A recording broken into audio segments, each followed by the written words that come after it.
All right. Good morning, everybody. Coach Kevin here with our daily law of attraction training for about 30 minutes each morning from 7 a.m.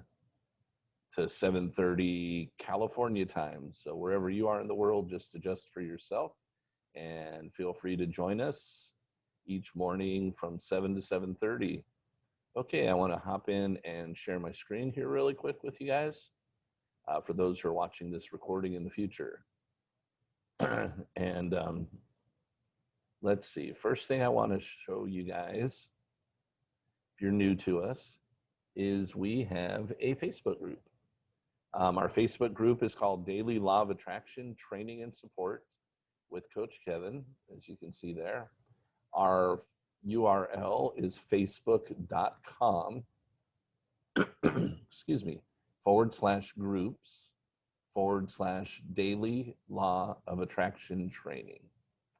Okay, next thing I want to share with you is we are currently in the middle of reading together, studying together a book called The Jackrabbit Factor. Here's how you can get a free copy if you like and follow along with us. Just go to Google, type in Jackrabbit Factor PDF.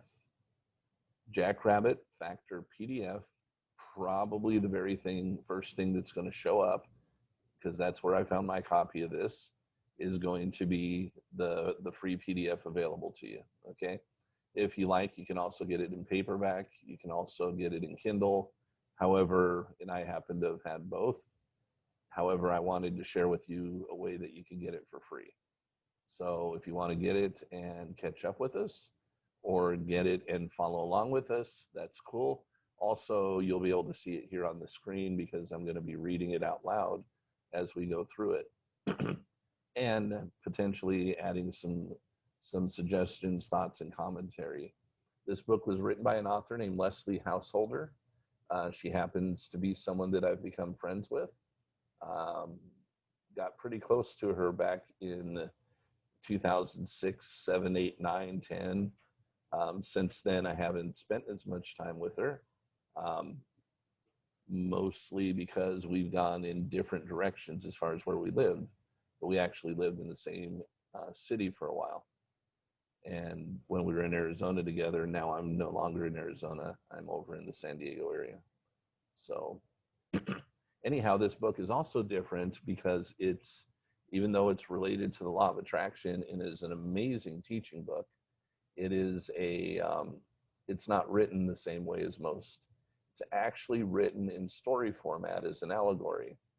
And what happens is Leslie actually took kind of hers and her husband Trevin's life, and they came up with this idea for the Jackrabbit Factor.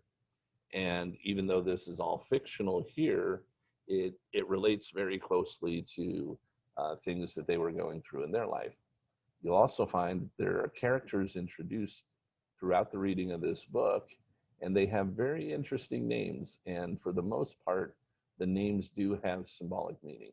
So anyhow, I'm going to hop on in. We also, the other thing about the Facebook group, I guess I should have mentioned, besides the fact that we have one, is the reason you would want to join us is it's where we archive these classes each day. So after we're done recording them and rendering them, eventually, typically within 24 hours or so, it'll be up in here. It's also a place where you can go to communicate with others. We have, looks like 39 members that participate in this group at this point. So welcome, and let's hop into, how funny I said that. That wasn't on purpose, play on words, but let's hop into the Jackrabbit Factor. We're currently on page 60 and chapter 14, the regression. Richard puffed his cheeks and exhaled forcefully. I thought this mental stuff was all about attracting what you want, not repelling what you don't want. Richard's trepidation about subjecting himself to a swarm of ants was unsettling. You're right. It is completely 100% about attraction. In your case, you'll be attracting a healthy state of being, a condition of peace and contentment amid a colony of little red insects. Randy grabbed Richard's shirt sleeve and pulled him over to a small clearing. Richard's heart began to race and his palms became sticky. Here's some. Now, Richard, just do exactly what I say, and I know you can do this. Rubbing his hands on his pants, Richard took a deep breath and said, "Okay, I hope you're right." Observing his moist hands, Randy asked, "What's wrong?" "All I can see in my head is my poor hand all swollen and pocked with little red ant bites." "Oh boy, this will be a challenge. Richard, do you think you could try to imagine your hand completely well and safe instead?"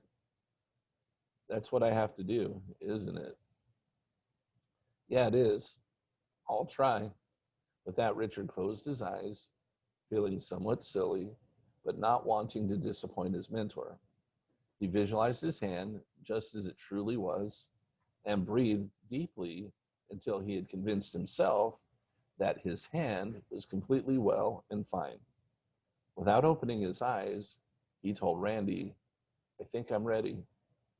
"Then come sit down and gently place your hand on the ground over there. If you start to panic, close your eyes again and picture it again. Believe in the reality of the images in your mind. The truth is your hand is well.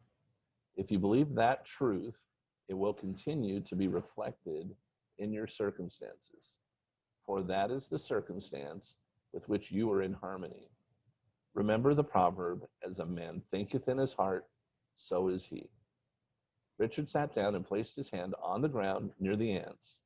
It was a continual act of will to keep discarding the fearful thoughts that nagged at him. He had never exerted so much energy to discipline his thoughts before, but he held firm to the image in his mind. Finally, Randy spoke. "Richard, they aren't bothering you. Do you see that? You did it." Richard wasn't all that impressed, even though he was plenty grateful that he suffered no bites, probably because he wasn't entirely sure it wasn't just a coincidence. Randy detected his thoughts and said, "It's okay to believe. It'll only strengthen your ability to have faith, and that's not a bad thing." Richard nodded. "Okay, I'll try to believe. Would you like to try it with something bigger before venturing back to the quest for rabbits? We could try for birds." "No, thanks. I'd have to visualize my shirt remaining clean and fresh to avoid what birds usually do to me. I'd like to just get on with the rabbit hunt, if you don't mind." "No, that's okay. I just want you to understand that if you put mental energy into images of things you don't want, you will be counterproductive. You'll attract things you don't want." Richard couldn't quite put his finger on exactly why he was feeling this way, but he sensed that he was going into overload. Maybe it was just too much information too soon. His eyes scanned Randy's face, so animated, so enthused to share. What was that on his nose? A hair? A really long hair. It must have been almost an inch long, coming out of the creases on the side of his nostril and curling slightly toward his cheek. How in the world had he missed it before? Distracted, Richard found it much easier to think about the hair than to think about what the man was saying. Randy Mollop was still talking, and yet there was that hair. Richard couldn't stand it. He imagined plucking it out so he could finally concentrate again. He thought, "No, I couldn't do that. It would be a very bad thing to reach out and grab hold of that hideous hair. I can't let myself lift my hand, grip the hair, and pull hard. I'd guess it would be pretty tough to yank." "Huh?" He chuckled to himself. I could nearly feel the brief resistance and the almost audible doink I'd feel in my fingers if I were to actually pull it out. No, I could never do such a thing. Without purposely replacing the thoughts in his mind, Richard eventually could see Randy's face, as though there was no hair. The thought was relieving, actually. The hair He felt like he just might be able to pay full attention again. With the distraction gone in his mind, he no longer felt irritated. The smile spread across his face, and Richard heard Randy continue. You'll find that your actions and your circumstances are nothing more than a reflection of the images in your subconscious mind. Richard nodded. Before he knew it, his hand went up, and he actually reached out and snatched the hair right off Randy's nose. What the? Surprised and shocked, Randy rubbed the side of his nose. Richard's eyes were wide as he was mortified at what he had just done. Gratefully, Randy only snickered. His snicker turned into a chortle and finally into an infectious belly laugh. He knew exactly what Richard had done. He had allowed a distraction to steer his thoughts. A hair on my nose? You're distracted by a hair? My friend resolved, thought takes practice. Randy pointed to Richard's rabbit. And with a hair in your grasp and one less hair on my nose, you're on your way. His eyes sparkled with humor. Embarrassed, Richard laughed, then apologizing, he urged his mentor to continue. After all, the hair was gone, so it'd be easier to pay attention. Anyway, I'm sorry. I'm afraid I allowed my thoughts to wander too long. That's okay. I think you have what you need to take it from here. He chuckled again and said, Richard, it's no secret that the laws of thought played a predictable part in your behavior. You used the principles unknowingly to annihilate my nose hair. I suggest you pay close attention to your thoughts, for they will bear fruit. No action ever occurs without first a thought of the same kind. So always choose those thoughts of yours carefully. Randy warmly whacked Richard in the leg with the back of his hand. Richard was grateful that Randy seemed to be self-assured enough to gracefully handle the awkward moments they had experienced together. Nobody spoke for a few minutes, yet the silence was anything but uncomfortable for either man. The mentor leaned back and watched the clouds travel by, and Richard remained thoughtful. He analyzed what just happened with the hair incident. He realized that he truly had applied the laws of thought unconsciously, as he had almost automatically moved into action to remove the hair. He had done something completely out of character, without hesitation, and as a result, his immediate environment perfectly mirrored his thoughts. In his mind, he had seen his instructor with a bald nose, and he had entertained some pretty strong feelings about it. As a result, he had moved automatically, almost unconsciously, into action to make it happen. Undisciplined or improper thoughts could certainly get a man into trouble, Richard concluded. The wind picked up some speed, and the clouds rushed by. Richard wasn't sure how much time he had left with the good rounded belly man, so he finally asked, let's say I do precisely what you're teaching me. How long could it take for my next rabbit to appear? That depends on how long it takes for you to allow the changes inside of you to take place. So thinking and feeling will change me eventually, huh? Richard still wanted to have a time frame on which he could rely.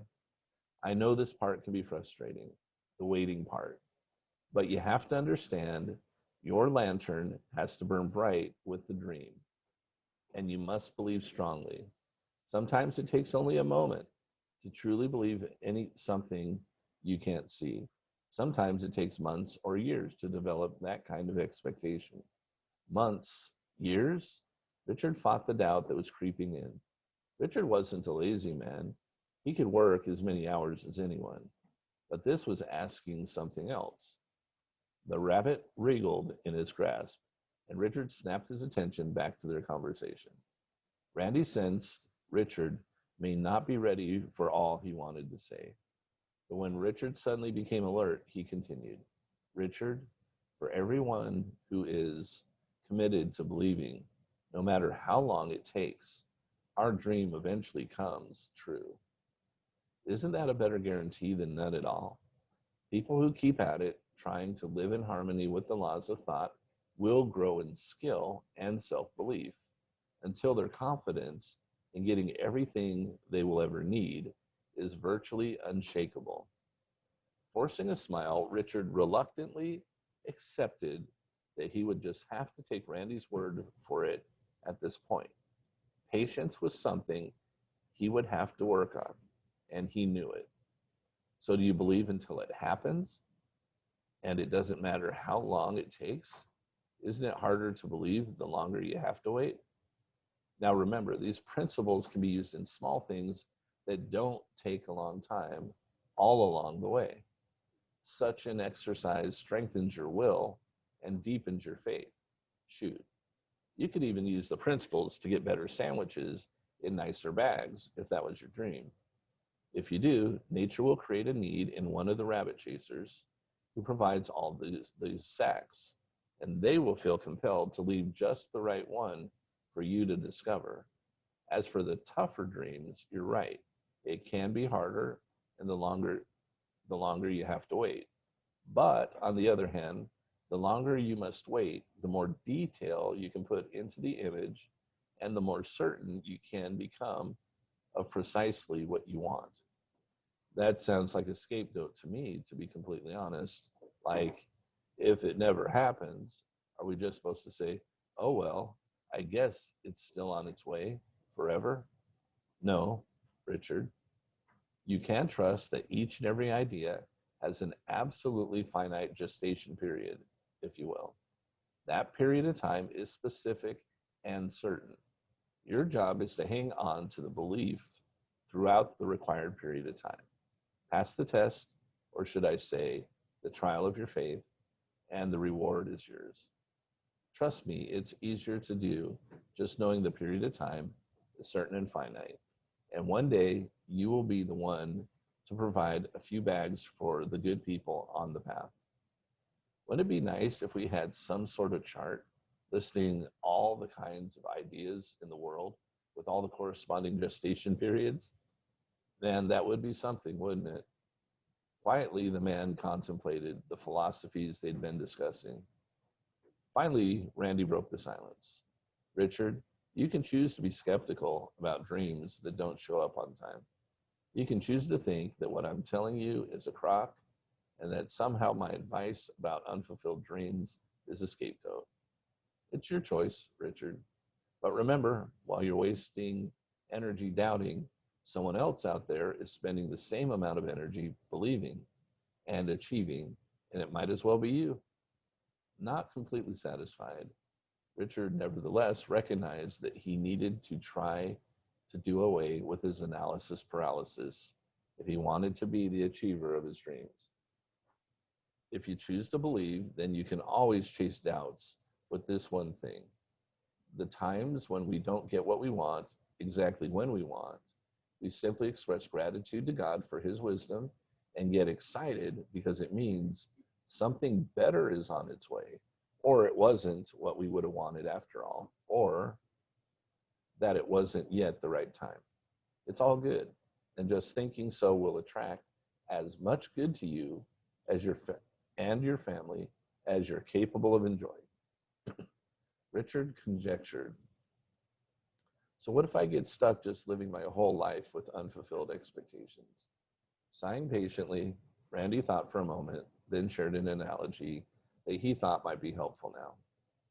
A woman expecting a baby knows that the baby will come. She doesn't have to know exactly when it will arrive, but she has a general idea, and she does not have to worry that she will live out her entire life with that unfulfilled expectation. Like I said, each of our dreams has a finite gestation period, Richard. Do not entertain doubts or fears, and you can be certain your dream will happen in the right time.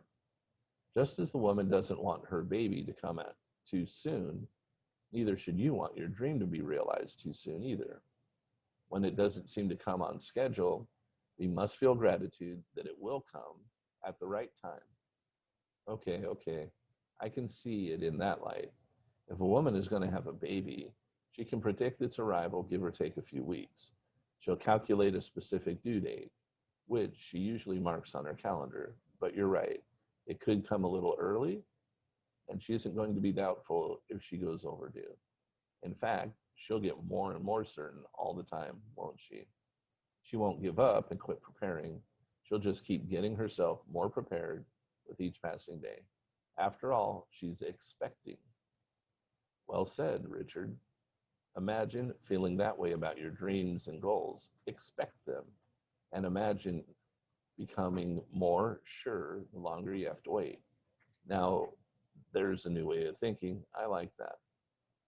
Finding examples in nature always seemed to help. Once each idea clicked, Richard felt amazed at how familiar it all seemed. Like the laws of thought had always been part of him, but he had not been aware. I love this. I'm going to repeat it. Hopefully you're starting to feel this way too. Finding examples in nature always seemed to help. Once each idea clicked, Richard felt amazed at how familiar it all seemed. I think we have felt these things already in our minds and in our hearts. We just didn't know how to explain it or how to put it all together. Like the laws of thought had always been a part of him, but he had not been aware. Perhaps the ideas resonated deep within him because he himself was a part of God's natural world too. Think about that. Perhaps the ideas resonated deep within him because he himself was a part of God's natural world too. Thank you, my 4-rabbit friend. Thanks a million. I can't wait to use what you've taught me to get my next rabbit. My pleasure, really. I wish there were more like you because there's so much joy in sharing what I've learned. With that, the small, heavy man smiled and tipped his head to say goodbye. Chapter 15, The Success. However, I think it's going to be longer than oh, cool. We're going to read it. Short one here. Okay, cool. Richard looked down at the rabbit in his hand that had long since relaxed and accepted its capture. How cool is that? That means the subconscious mind has been programmed that having rabbits is normal for this person, Richard. Richard looked down at the rabbit in his hand that had long since relaxed and accepted its capture. The rabbit belonged to Richard, and it seemed to be okay with that. Richard closed his eyes and tried to visualize a rabbit in his other hand. It wasn't hard. All he had to do was duplicate how it felt in one hand that really had one into the other. The rich get richer. He realized it was so much easier to imagine holding rabbits after having been successful in catching one. And he finally understood why people, like his brother Victor, never seemed to worry about having what they needed, even when appearances indicated otherwise. Victor had always seemed to attract more opportunities and money so easily, according to his needs and desires. Additionally, he realized Victor was not all consumed with riches like he had once thought. The process of accumulating wealth had happened naturally as he simply continued in right thinking. He pulled his mind back from wandering to thoughts about Victor and again focused on the second rabbit. He pictured it white with brownish gray down its back and very large feet, and he felt the muscles in its ears twitching in his fist. Did it want to get away? No, it was twitching with excitement because it wanted to be just where it was.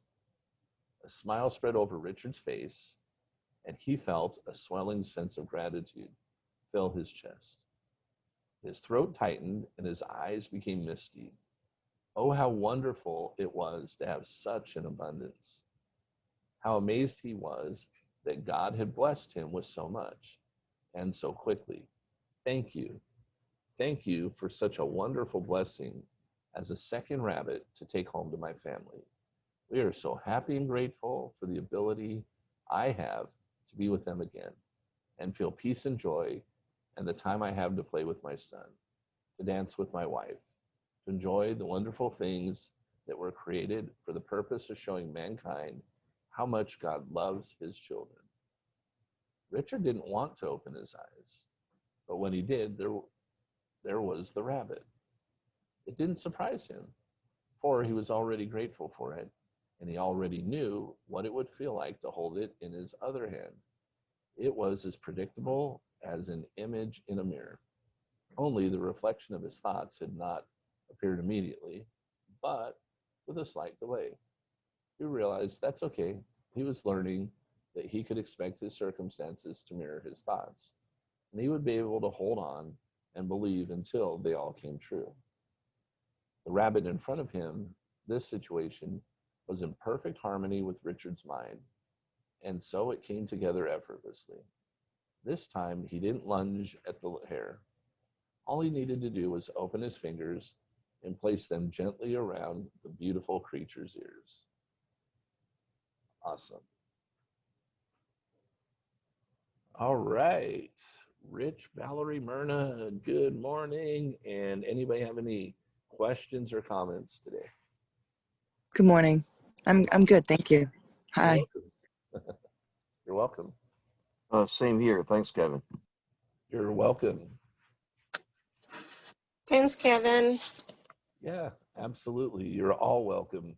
Thanks for joining me this morning, and look forward to seeing you tomorrow. Sounds good. Okay. Bye-bye. Bye-bye. Bye.